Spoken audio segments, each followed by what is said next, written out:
salaamullaahi calaykum. halkan waa barta aan ku leenahay youtube-ka ee nuxurka wararka. daawade haddii aad nagu cusub tahay nagu soo biir ka mid noqo daawadayaasha iyo saaxiibada nagu xiran laygtu waa inoo muhiim ee ha hilmaamin. axmed cabdi kaariye qoorqo waxaa la xaqiijiyey inuu qayb ka ahaa shuraakadii hubkan ee Itoobiya ka keentay. halkee ayaa la iska qoomay? waxaan sidoo kale kuu soo gudbinayaa shakhsiyaad hor leh oo ku soo biiraya liiska dadka hubkan u xusul duubayay. ugaaska beesha sade waxa uu ganafka ku dhuftay hanjabaadii dawladda. war yaab leh oo ugub ah ayuu soo saaray. waxaan ku hayaa xog arrinkan la xiriirta. waxaa kale oo barnaamijkeedii kugu soo gudbin doonaa go'aan kama dambays ah oo ka soo baxay maxkamadda ciidamada qalabka sida iyo tallaabooyin degdeg ah oo la qaaday ayaan barnaamijkeedii kugu soo gudbin doonaa. waxaa kale oo barnaamijkan qayb ka noqonaya waare oo xog yaab leh arrimahan la xiriirta bixiyay. soo dhawaada daawadayaal, qodobadaas ayaan isdul istaagi doonaa oo aynu faahfaahin doonaa haddii eebba uu raalli ka noqdo. balse daawade haddii aad nagu cusub tahay nagu soo biir ka mid noqo daawadayaasha iyo saaxiibada nagu xiran laygtu waa inoo muhiim ha hilmaamin. madaxweynaha dowlad goboleedka galmudug axmed cabdi kaariye qoorqoor ayaa lagu eedeynayaa haatan in uu wax uun ka ogaa hubkan lagu qabtay magaalada caabudwaaq ee gobolka galgaduud deegaan hoostaga oo lagu magacaabo shiila madow. hubkan ayaa waxaa ku lug leh xildhibaano ka tirsan baarlamaanka dowladda federaalk ee Soomaaliya kuwaas oo qayb ka qaatay in laga soo iibiyo dalka Itoobiya lana keeno Soomaaliya. waxaa sidoo kale tuhun weyn uu ka dhashay arrin la xiriirto tallaabo ay qaadeen ciidamada hay-adda nabad sugidda iyo kuwa sirdoonka qaranka Soomaaliya ee NISA kuwaas oo galbinayay hubka lagu dhacay shiila madow.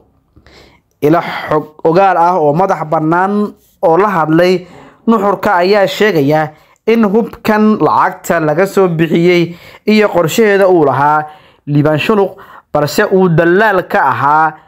kulanajiis oo u dhashay beesha mareexan. hubkan ayaa sidoo kale ka yimid dalka Itoobiya waxaana soo iibiyay dad ehel ah kulanajiis. arrintan ayaa waxa ay tahay mid markaasi haatan soo ifbaxaysa isla markaana si aada banaanka ugu soo dhacday. ciidamada hay-adda nabad sugidda iyo kuwa sirdoonka qaranka iyo taliyaha nabad sugidda ee galmudug ee hubkan galbinayay ayaa qudhooda eedan qayb lixaad leh ka qaadanaya. waxayna tani u muuqataa in la isla ogaa waxyaabaha dhacaya oo ay ogaayeen qayb ka beec mushtaraysa iyo qayb diyaar u ahayd in ay fashiliso qoryahan iyo sidoo kale qaabka halkan lagu marsiinayo. waxaana tani ay dad badan ku tilmaameen mid dhaawac culus gaarsiisay shakhsiyaadkii ku lug lahaa hubkan keentooda. kulanajiis iyo liibaan shuluq ayaa eedaha ugu waaweyn ee arrinkan dul hoganayaan. waxaana la ogeyn sida ay kaga baxsan doonaan maadaama xaaladda hubka ay haatan gaartay meel halis ah oo xitaa caalamku uu soo farageliyey. qoorqoor oo ka faa'iideysanaya fursadanna waxa uu Mareykanka hordhigay listiga madow ee shakhsiyaadka ku eedeysan tallaabadan foosha xun ee dhacday. ciidamada dowladda federaalk ee Soomaaliya gaar ahaan kuwa hay-adda nabad sugidda iyo sirdoonka qaranka oo la ogsoon yahay in Mareykanka iyo Ingiriisku ay taakuleeyaan ayaa sidoo kale ceebtan dhex jibaaxayso. waana sababaha ugu waaweyn ee Cabdullaahi maxamed cali Sambuloshe taliyaha hay-adda nabad sugidda iyo sirdoonka qaranka Soomaaliya ee NISA uu halkaasi ugu ambabaxay ama markaasi ugu safray. geesta kale daawade arrimaha hubka la xiriira ayaan si ambaqaadaynaa. ugaas maxamed ugaas axmed oo ugaaska guud ee beesha sade oo la hadlay warbaahinta ayaa si adag uga jawaabay dowladda federaalk ee Soomaaliya kadib go'aankeedu ku aadan hubkii lagu dhacay degmada caabudwaaq ee gobolka galgaduud. ugaaska ayaa ugu horreyntii nasiib darro ku tilmaamay in dowladdu ay u goodiso shacabkii gacanta ku dhigay hubkii sharci darrada ahaa ee lagu qabtay waqooyiga galgaduud. sidoo kale waxa uu tilmaamay in dowladda federaalk ee Soomaaliya aysan waxba ka soo qaadin qatar uu sheegay inay baajiyeen shacabka hubka gacanta ku dhigay taa oo bedelkeeda lagu bedelay xasuuq bahalnimo ah oo loo geystay sida uu hadalka u dhigay. ugaas maxamed ugaas axmed ayaa sidoo kale shaaca ka qaaday in hubkan uu halis ku ahaa deegaanka isla markaana uu gacan geli lahaa kooxa qatar kuwa amniga balse laga hortagay kadib markii ay ka warheleen shacabka degmada Caabudwaaq sida la ogyahay koox abaabulan oo ka ganacsata hubka sharci darrada ah ayaa sanad ciidan oo kontrabaan ah soo gelisay waqooyiga Galgaduud 16 Julaay 2024 hubkaas oo ahaa mid aan lagu wargelin hoggaanka dhaqanka madaxda maamulada iyo guud dadka deegaanka ayaa qarka u saaraa inuu gacanta u galo koox halis ah qatarna geliyo amniga deegaanka Galmudug iyo guud ahaan dalka Awire waxa kale oo inta ku sii daray in ciidamada amniga ee galbinay hubkaas ay ku guuldareystaan inay shacabka ku qanciyaan in walwalka amni ee la soo darsan waxay tababarkeedu ugu jawaabeen sida uu sheegay dagaal galaaftay 12 qof laguna dhaawacay ilaa iyo 50 kale ugaaska waxa kale uu ka hadlay qorshaha hadda socda ee lagu doonayo in lagu celiyo hubkaas la markaan lagu soo geliyo gacanta hay'adaha dawladda federaalka ee Soomaaliya ugaaskan ayaa sidoo kale si aad u weeraray dawladda madaxweyne Xasan Sheekh Maxamuud gabagabadii waxa uu ka dalbaday dawladda dhexe in ay si degdeg ah u qaadato mas'uuliyadda shacabkii ku dhintay dagaalkii ka dhacay deegaanka Shiilamadow ee hoostaga degmada Caabudwaaq maadaama halkaas ay dhibaato ka dhacday hadalkan ayaa ku soo aaday iyada oo haatan Galmudug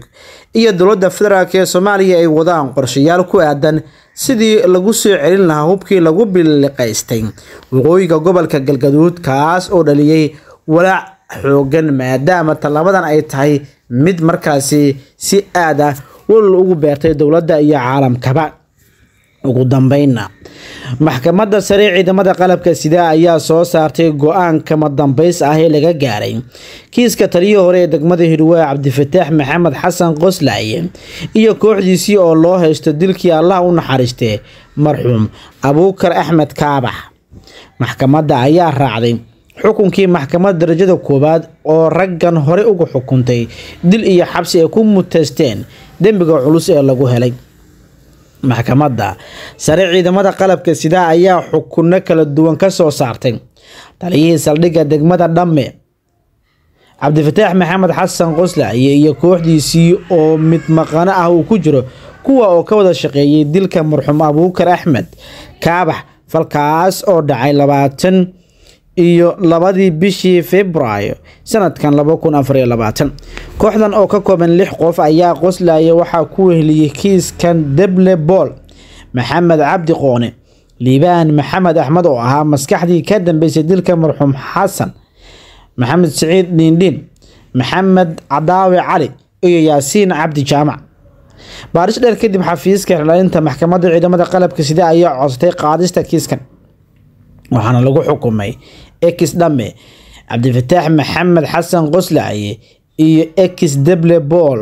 Maxamed Cabdi Maxamed Qoone ay maxkamadda sare ciidamada qalabka sida ku xukuntay dil toogasho ah qisaasta marxuum Kaabax Liibaan Maxamed Axmed oo ah maqane ayaa lagu xukumay xabsi daa'im halka Maxamed Cadaawe Cali Yaasiin Cabdi Jaamac Xasan Maxamed Diin ay maxkamadda sare ku xukuntay min 7 sano oo xabsi ciidan ah sida warbaahinta u sheegay gudoomiyaha maxkamadda sare sareeyo guuto Liibaan Cali Yarow daawade halkan waa barta aan ku leenahay YouTube-ka ee nuxurka wararka amaana Allah.